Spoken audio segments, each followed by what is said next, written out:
Our youngest son, Tanner Christian Lund, contracted cancer. He was an incredible soul, as 9-year-olds tend to be. He was hilariously mischievous, and at the same time, stunningly spiritually aware. Imp and angel, naughty and nice. When he was little and was every day bewildering us with his shenanigans, we wondered if he was going to grow up to be the prophet or a bank robber. Either way, it seemed that he was going to leave a mark on the world. And then he became desperately ill.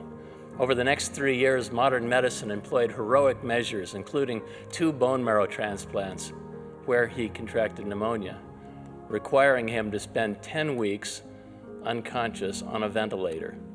Miraculously, he recovered for a short time, but then his cancer returned. Shortly before he passed away, Tanner's disease had invaded his bones, and even with strong pain medications, still he hurt. He could barely get out of bed.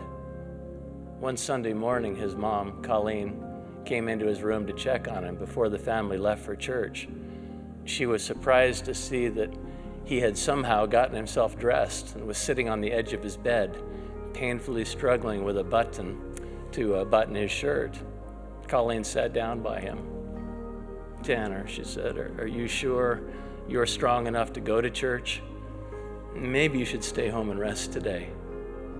He stared at the floor. He was a deacon. He had a quorum, and he had an assignment. "I'm supposed to pass the sacrament today." "Well, I'm sure somebody could do that for you." "Yes," he said, "but I see how people look at me when I pass the sacrament. I think it helps them." So Colleen helped him button his shirt and tie his tie, and they drove to church. Clearly something important was happening.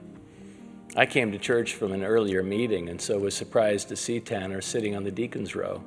Colleen quietly told me why he was there and what he had said. It helps people. And so I watched as the deacon stepped to the sacrament table. He leaned gently against another deacon as the priest passed them the bread trays.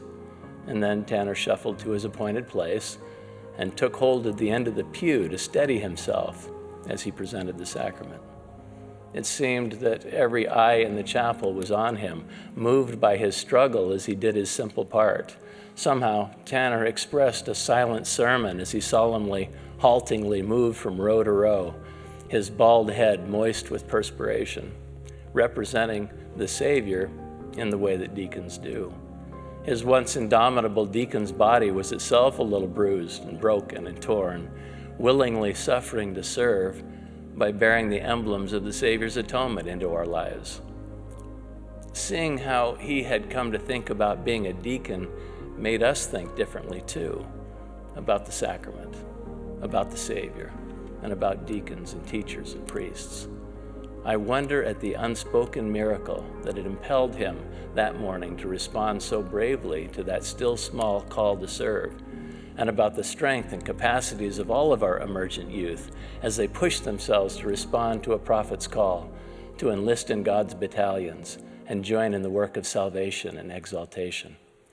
Every time a deacon holds a sacrament tray, we are reminded of the sacred story of the Last Supper, of Gethsemane, of Calvary, and of the garden tomb. When the Savior said to his apostles, "This do in remembrance of me," he was also speaking through the ages to each of us. He was speaking of the unending miracle that he would provide as future deacons, teachers, and priests would present his emblems and invite his children to accept his atoning gift.